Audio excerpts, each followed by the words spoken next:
Kaixo, gu Ainhoa eta Andere gara, eta orain Maite López elkarrizketatuko dugu. Maite, 38 urte ditu, eta irakaslea da. Orain Lizarrako institutuan klaseak ematen ari ditu.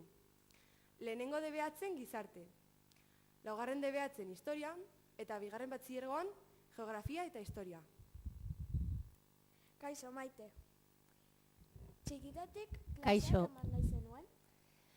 Egitan ez, baina gero bizitzak horrela eraman nau eta oso gustora nago, irakasle bezala. Eta gustatzen zaizu zure lana? Bai, bereziki ikasleak aurrera egiten dutenean, eta konturatzen naizenean ikasten ari direla, gustora ari direla lanean, eta abar. Beti irakatsi duzu gizarte? Ez, hasi nintzen eskola partikularrak ematen, eta ume txikiei ingleseko estraeskolarrak ematen. Gero ere euskera irakatsi dut A ereduan, eta iaz ekonomia laugarren mailan eta lehenengo batxilergoan. Maite, zu euskaldun berria ala zaharra zara?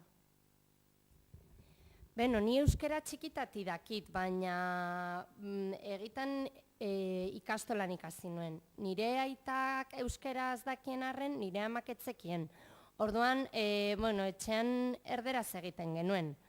Beraz, ez dakit, bai, txikitati badakit, baina ez da nire ama hizkuntza. Eta asko kostatu zitzaizun euskara ikastea?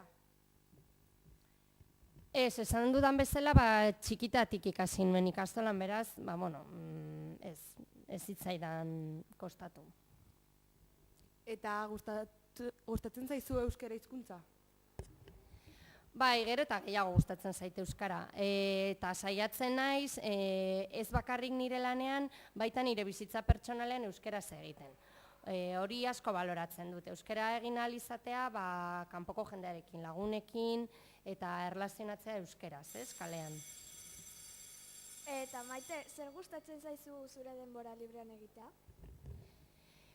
Beno, azken urtetan ez dut izaten denbora libre askorik, baina lagunekin geratzea, serieak eta ikustea, liburuak irakurtzea, eta, aldudanean kontzertuetara joatea, rock musikako kontzertuetara bereziki, hori izaten da nire denbora librean egiten dudana.